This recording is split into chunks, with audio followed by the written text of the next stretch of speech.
This is the hands-on computer exhibit at the Exploratorium, a science museum here in San Francisco. And one of the most interesting things about this exhibit is the kids who come here, because there are as many girls as there are boys. The stereotype is that computers are mainly for boys and men. But today we're going to take a look at women in computing on this edition of the Computer Chronicles. The Computer Chronicles is made possible in part by grants from AFIPS, the American Federation of Information Processing Societies, a nonprofit federation of 11 national societies for computer professionals.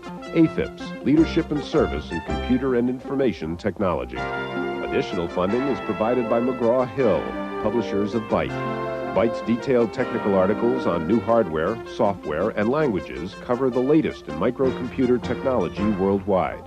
Byte, the international standard.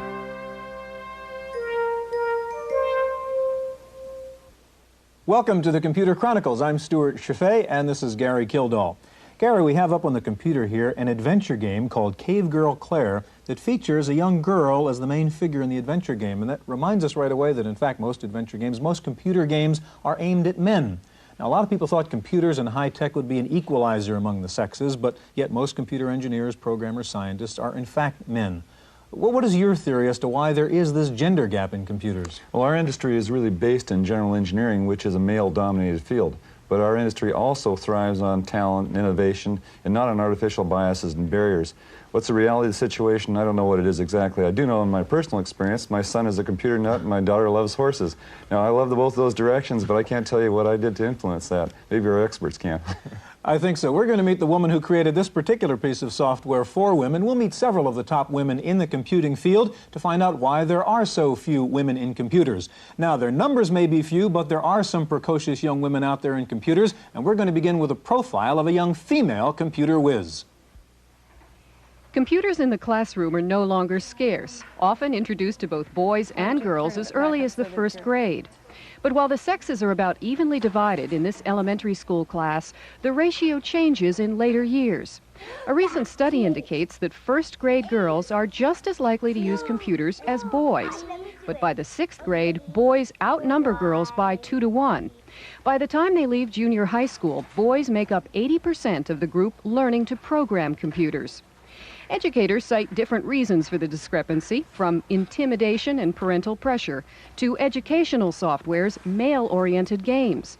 But while it may be a simple job to count heads in a classroom, it is harder to keep track of the computer's influence outside of school.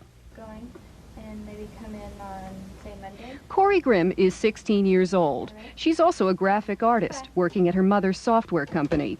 Since the age of 10, she's used a joystick, a mouse, and an electronic palette to give form to her ideas. To Corey, the computer is not intimidating or alien, but the most natural resource to produce her artwork. She talks about progressing from low to high-resolution screens like a promotion to the next grade. Unlike many artists who only reluctantly traded the tactile sense of a paintbrush for a light pen, Corey began her graphic arts career using the computer as her primary tool. She also has 3 computers at home, programs in BASIC, and does her homework on a Macintosh. With the help of teacher workshops, female enrollment in computer classes has expanded recently, and hoping to find a new market, some software vendors continue to develop programs specifically designed for women. But Corey Grimm learned naturally to assimilate computers into her life without worrying about either one.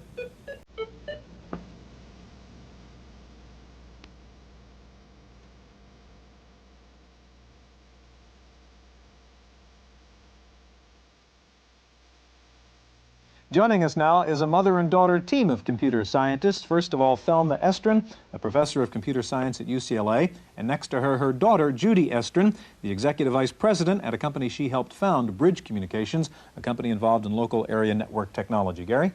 Thelma, you're considered successful by any measure in computer science and engineering. And your daughter is certainly very successful with following your footsteps with advanced degrees in electrical engineering, computer science, new company that she's formed, a very successful company. How did you manage to get into a field such as engineering at the time that you did? Well, you may remember during the Second World War about Rosie the Riveter, the women who went into war industries. Well, I had the opportunity to work in an engineering lab and replacing the men who were going to fight.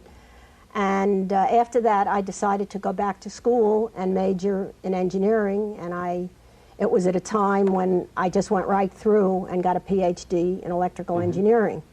And you're considered pretty rare at that point? Yeah, very rare. I was married at that time to my husband, who also has a PhD in computer engineering, and most of the people thought I was in school either to do his homework or he had me in school to keep me out of mischief. But nevertheless, we both went on to careers, and he had the opportunity to go and work at the Institute for Advanced Study with John von Neumann, and I worked there for the summer and then went into another field, biomedical engineering, but then subsequently came back to computer engineering. Have you seen attitudes shift at all during that time? Yes, tremendously. In the sense that then I was very rare. Somebody would say, what do you do? And I'd say an electrical engineer, and they'd always say, well, you don't look like an electrical engineer. Well, I don't think you find a woman who says she's a computer scientist today, anybody saying, well, you don't look like a computer scientist. So from that point of view, I think. Judy, one thing that people talk about is the role model. What effect do you think your mother had in terms of your career? I believe very strongly in the impact of role models, and is one of the reasons why more and more women are going into computers and engineering, because those role models exist.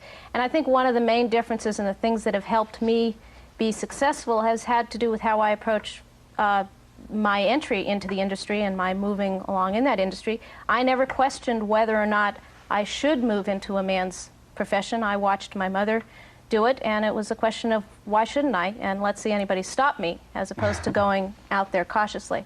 I might add also, though, is when I say that I'm an executive VP of research and development, I still get people who tell me I don't look like an executive VP of research and development. So maybe not that much has changed. So it has changed, but if I said I was an electrical engineer, they wouldn't question it. But it is still at the higher levels of management, I think, that the attitudes are Judy, we had your mother's perspective on the things that have changed in one generation's worth. I was wondering what your perspective is on what it's like now compared to what you saw your mother going through when she got into this field. I think you really have to separate out the individual contributor and the first level managers from upper level management. And at the engineer level, it has changed dramatically. And I entered the workforce in an industry with young men, and so those younger men were very accepting of me. And I'm very happy to say I have had very few obstacles going through my career. It's the reason I've been able to do what I have so quickly.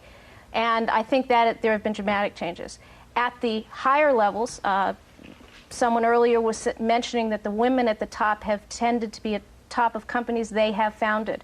So I do believe that there are still obstacles there, and mainly attitudes of people in terms of upper level management. Is that an attitude about business in general, or is it the computer industry and engineering? I think it's business in general. I still think that the computer industry is a lot more advanced in their attitudes than other industries, and it's because it is a young industry driven by younger people who have grown up in a world in which it's more acceptable. But it has not disappeared, and there still are, again, when I introduce myself, people look at me, and it takes a couple minutes for them to believe that it's really true. So. Thelma, you teach computer science at UCLA, and I'd be interested in what you see in the differences in your male and female students, if any. Well, I really teach at the graduate level, and talking about UCLA, there's one overwhelming difference that you see that transcends male-female, which is the large portion of Asian Americans that are in the school. And interestingly enough, among that new community, you see almost as many women in engineering and in computer science as you do, this is both graduate and undergraduate, as you do, as many women as you see men. Now, more so than among the American students? Yes, more so than among the American students. And among the American graduate students, you still see a smaller percentage. You see about 10 to 15% women, while at undergraduate level, it's about 20% women. Okay, Thelma and Judy, thank you. Now, in just a minute, we're going to meet a woman who creates software for women, and we'll meet a woman who heads up a women's computer project at UC Berkeley, so stay with us.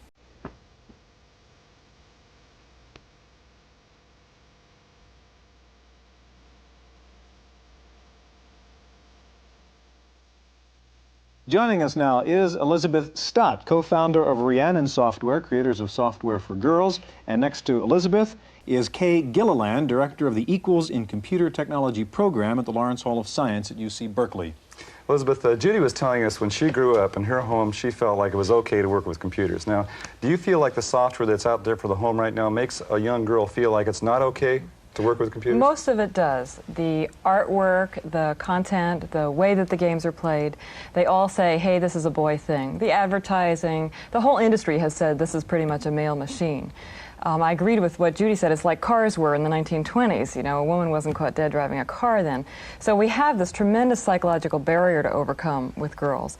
And when you talk about role models, that's a big way that we've addressed it is by very appealing, realistic, spunky, fun, energetic kind of girl characters that are having these neat adventures.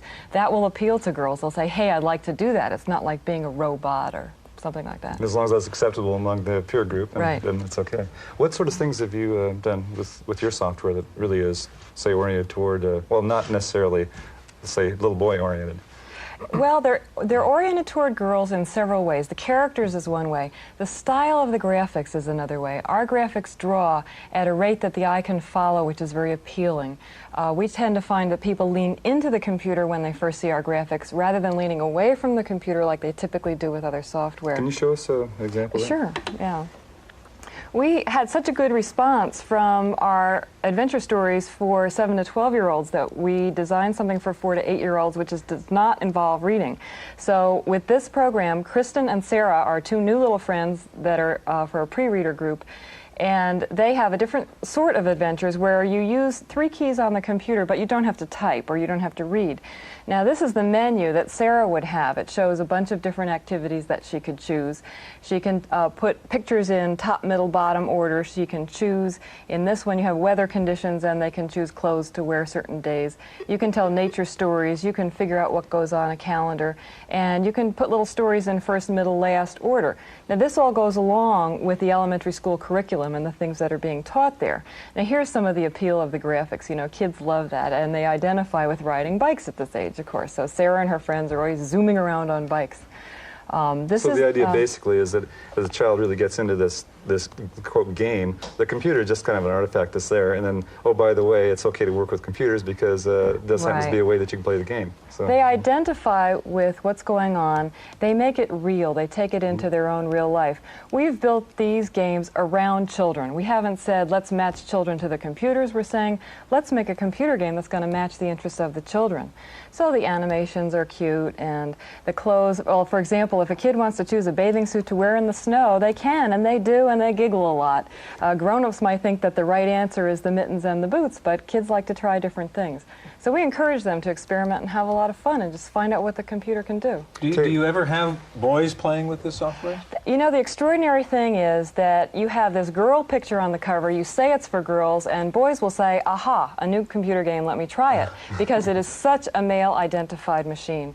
Whereas girls will say, oh, I didn't know they had anything for girls, and then they'll try it.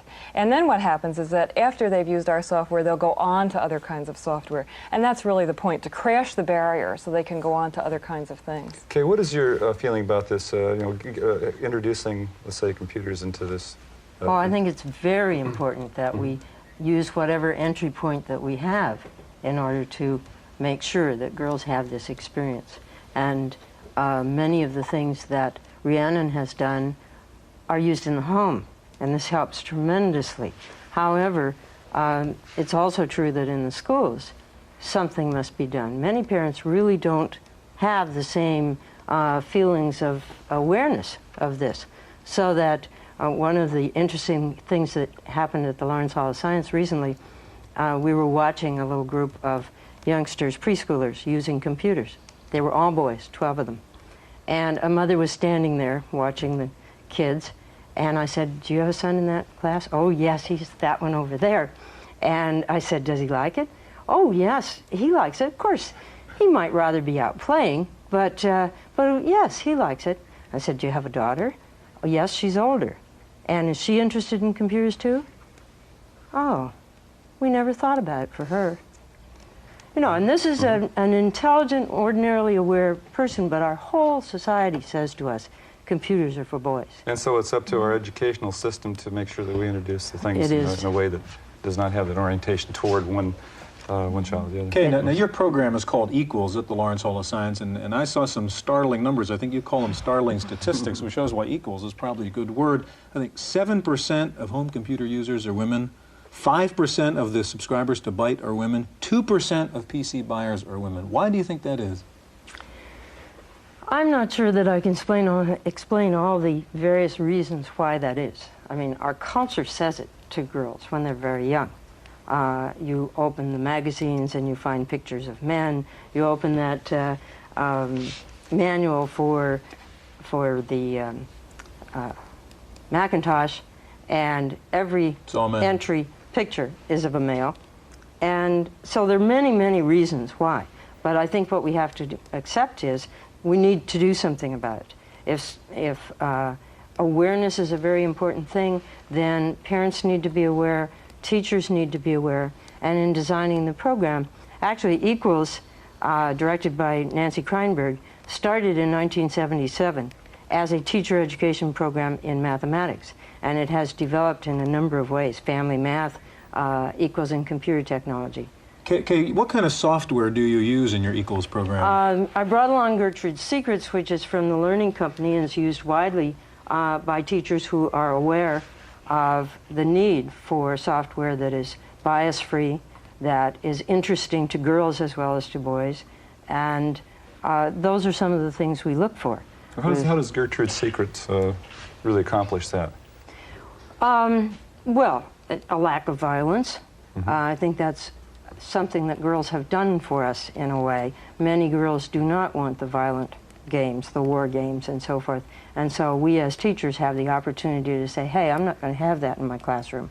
And so the ideas that are presented are things that both girls and boys enjoy.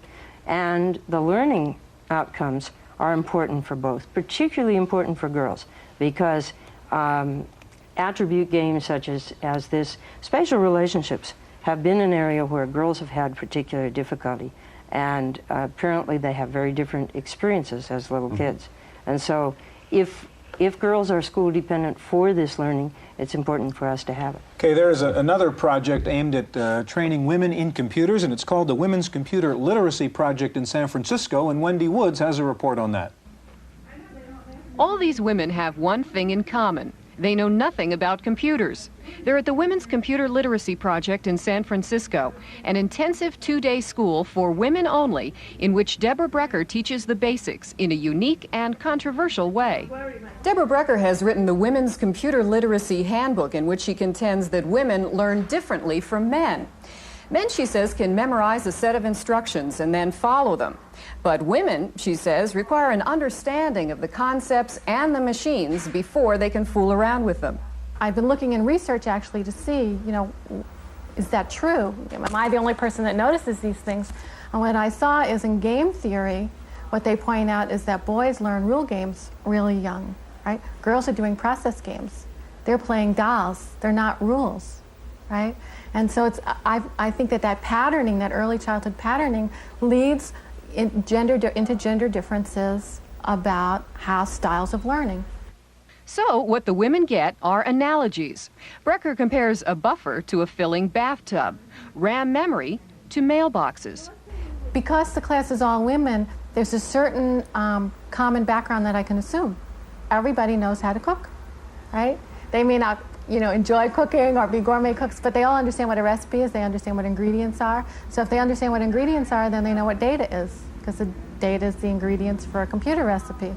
3,500 women ranging in age from their teens to their 70s have gone through this course, which is the only one of its kind in the country. The proof that Brecker's teaching method works is in hundreds of letters that she gets from students. Many of them say, "I learned all I needed to know," which is the highest compliment. For the Computer Chronicles, I'm Wendy Woods. Stewart, maybe Byte Magazine ought to run those classes to get that 5% on up their ways. That's a good idea. Gary, we have two people joining us now, and I'd like to introduce Adele Goldberg, who is the manager of the System Concepts Lab at Xerox PARC. Adele is also president of ACM, the Technical and Scientific Computer Society. And next to Adele is Jan Lewis, formerly with Microsoft and Infocorp, among others, and now president of the Palo Alto Research Group. Adele, well, this is actually a question for both of you. I'll start with Adele.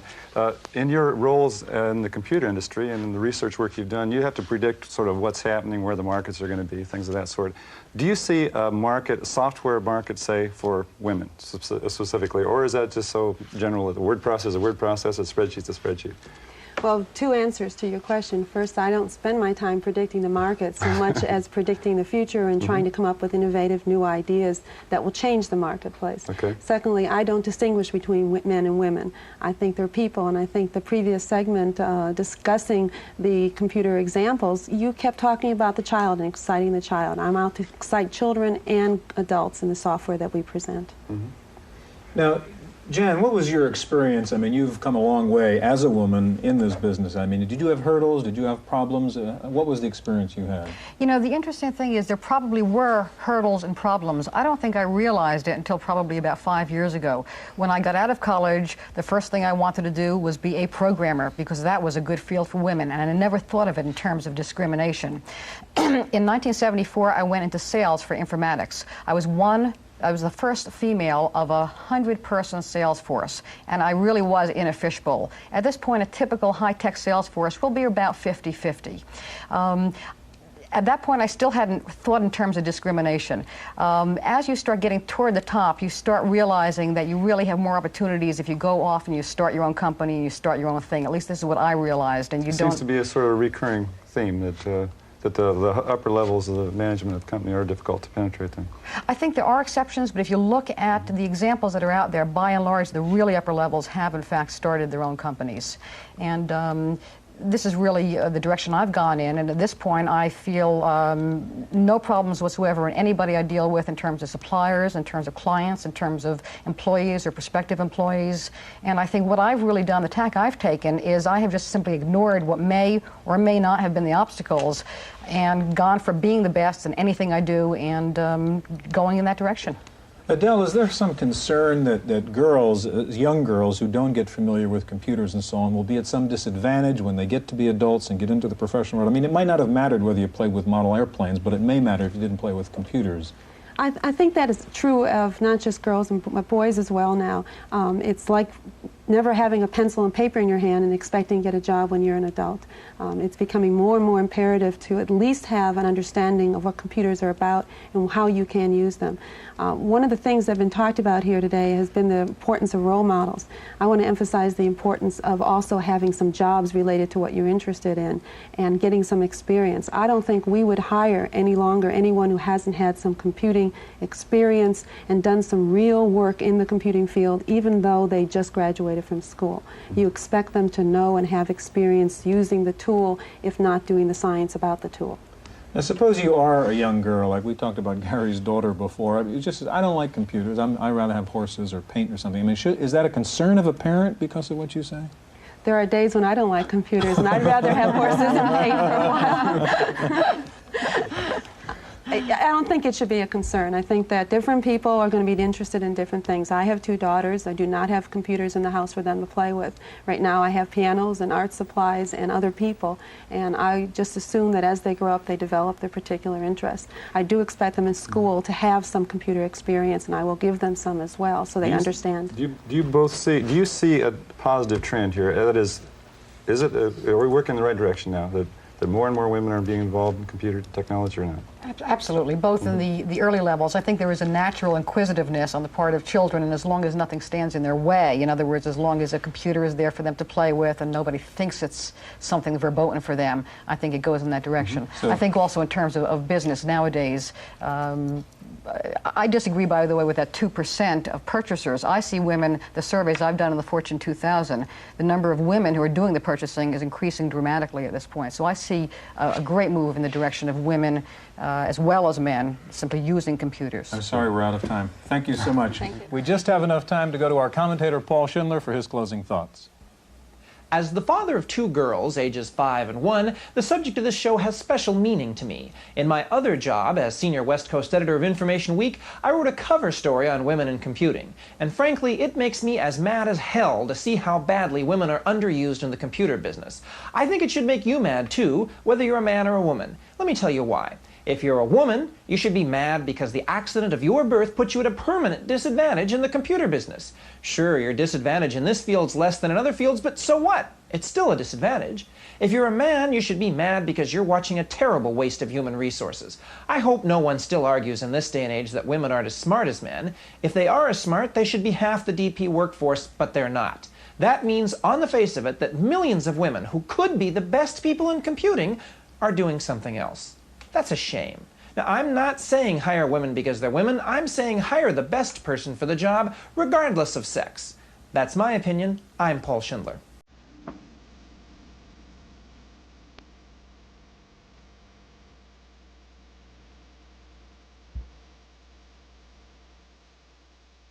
I'm Susan Chase, sitting in for Stewart Cheifet. In the Random Access file this week, Franklin Computer Corporation unveiled the first personal computer not made by Apple to be compatible with Apple software. Franklin filed for reorganization under federal bankruptcy laws last year after a lengthy legal battle with Apple over previous alleged copyright infringement. The new Ace 2000 will come in 3 models, all priced under $1,000, about $600 less than Apple's 2C and 2E models. Franklin says shipments will begin this week. Apple Computer continues to improve its own products. Apple will offer a memory upgrade for its 2E that will expand its memory to almost twice that of the IBM PC. Other improvements to be announced this month include a higher capacity floppy disk drive, a color monitor, and software that makes the machine more like the Macintosh. AT&T and Atari are reportedly negotiating an arrangement for Atari to sell some of its ST computers through AT&T. Such an agreement would give Atari a major customer for its new computer, while giving AT&T a low-cost entry into the personal computer market. Officially, both companies declined to confirm the negotiations. Get ready to put away your Lotus 123 spreadsheet program. A new program called Javelin goes beyond the current spreadsheet columns and rows by giving users the ability to look at data in almost a dozen different forms. Javelin allows users to see where data came from, the logic that determined the formula used, and which pieces of data are affected when any variable is altered.